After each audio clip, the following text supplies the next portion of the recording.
Alright guys, how's it going? Welcome back. Today I'm in my old E46 M3. This is part 2 of the whole project. The project is well underway and I've already spent a lot of money on it. And I mean a lot of money. And I'm still not out of the woods yet. But anyway, let's go into some detail. On the whole, so far, I've been quite lucky with this project. Saying that, I've still spent in excess of £3,000. But some of the issues that it did have turned out to be relatively straightforward. There are some other issues that have raised their ugly head as work began, but yeah, generally it's not as bad as it could have been. On the last video, I think I described the 340 horses under the bonnet as asthmatic old donkeys. Well, now after all the servicing work and all the other work that it's had, they now feel like they could go on and win the Grand National. It feels like an M3 should, which I'm over the moon about. So let's talk numbers, shall we? I know lots of people in the last video asked me how much I paid. So yeah, let's get on to that. This is a late 2005 55 reg E46 M3 and it's done 98,000 miles. It's only had 2 owners and it's got full service history.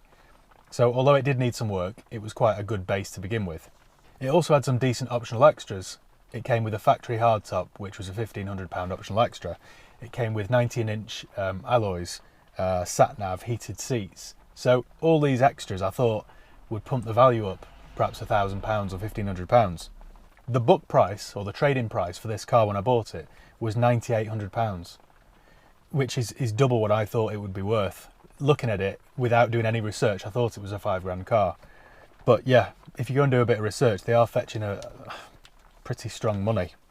So yeah, it booked at £9,800, but with all these optional extras, I figured it was probably worth £1,000 more than that in good condition.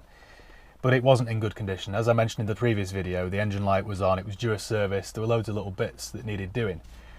So I thought it would cost around £2,000 to get it right, which, as it turned out, was quite a naive and optimistic estimate. So the retail prices of these cars go from £10,000 for quite a ropey example, all the way up to £20,000 for a pristine example. So I thought this one, when it was done, would be sort of right in the middle of those two at 15 grand. But I think after having done all this work, I think I'm going to have to ask a little bit more than that for it. So I paid £8,000 for this car, which some of you will think is an awful lot of money. Me included, to be fair, but when you remember that it actually books at £9,800, then £8,000 isn't such a bad price. So I paid £8,000 for it, which was probably £1,000 more than I wanted to pay, but I thought that was quite justifiable. The good thing with a car like this is it's hit the bottom of its depreciation curve a couple of years ago, so for the last 24 months, these E46 M3s have been on the rise, which is unusual, to be honest, because all the cars on my forecourt, every month the book price comes out and they've dropped in value, £100, £200. Rarely do they go up. So it's nice to actually have something that's increasing in value rather than depreciating, which is a nice feeling for a change. But what isn't a nice feeling is some of these bills I'm about to read out to you. Are you ready for this? Because I wasn't. So the first port of call was to go to my mechanics, get them to plug it in and see what it came up with. So the engine light was on because of an exhaust gas temperature sensor. So that wasn't the end of the world. It wasn't the Vanos or anything like that. It also needed an air conditioning air quality sensor. So let me get the prices. The exhaust gas temp sensor was £87.88. The aircon quality sensor was £66.67. Also, my mechanic noticed that the water pump was leaking, so that had to be replaced. That was £79.99.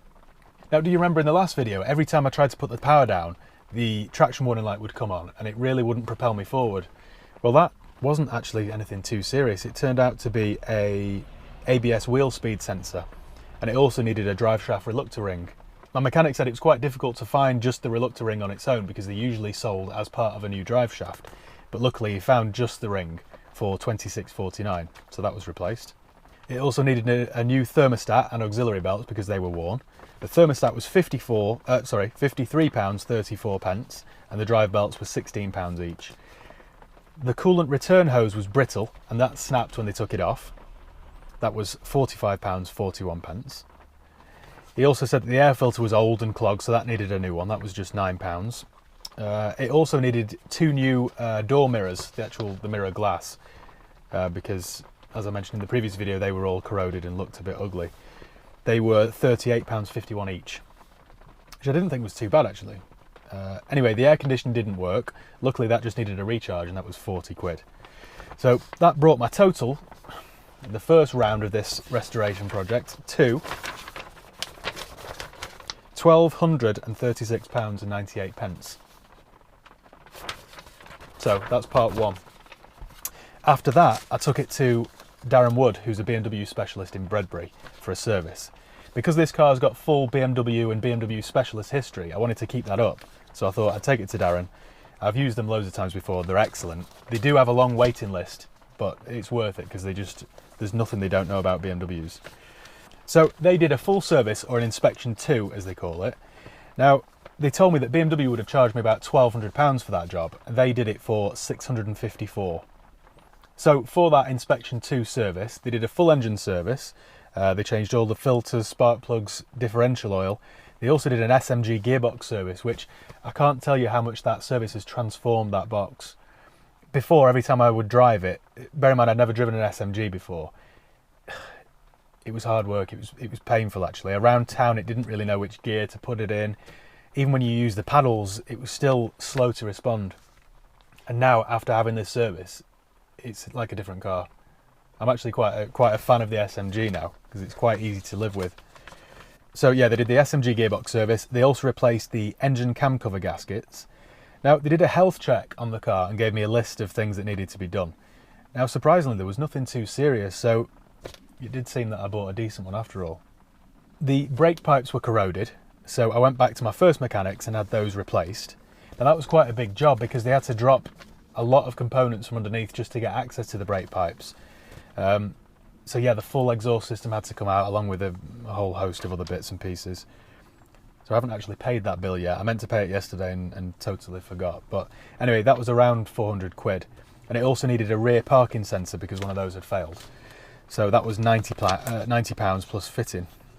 My next job was to get the MOT test done. If you're watching this outside the UK, the MOT test stands for the Ministry of Transport Test.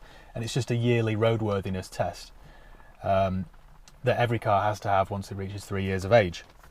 So it failed its MOT on the new brake pipes that had just been fitted. They were leaking, so that just needed to be tweaked, so that was nothing serious. But they also advised on the front tyres, they were worn on the edge, and the brake discs front and rear were pitted or scored but not weakened, and the front pads were wearing low. Now because, well, it's kind of in for a penny in for a pound, isn't it, with this project, but because I'm trying to get this car as mint as possible, I did the whole lot. So I had another monster bill yesterday.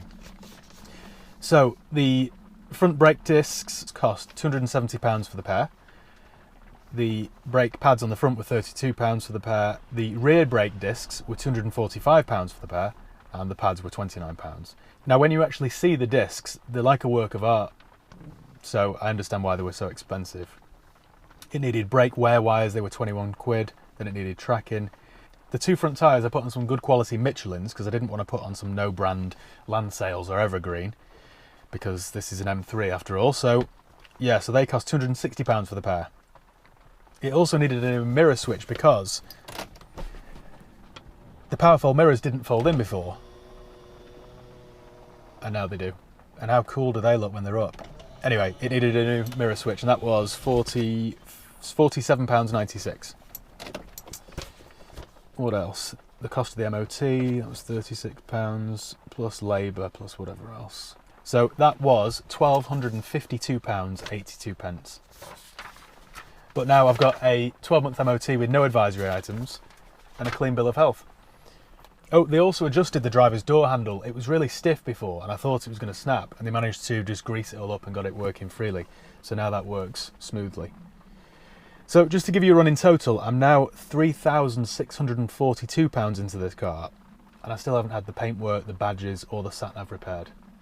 So this is going to cost me about £5,000, I suppose, all done.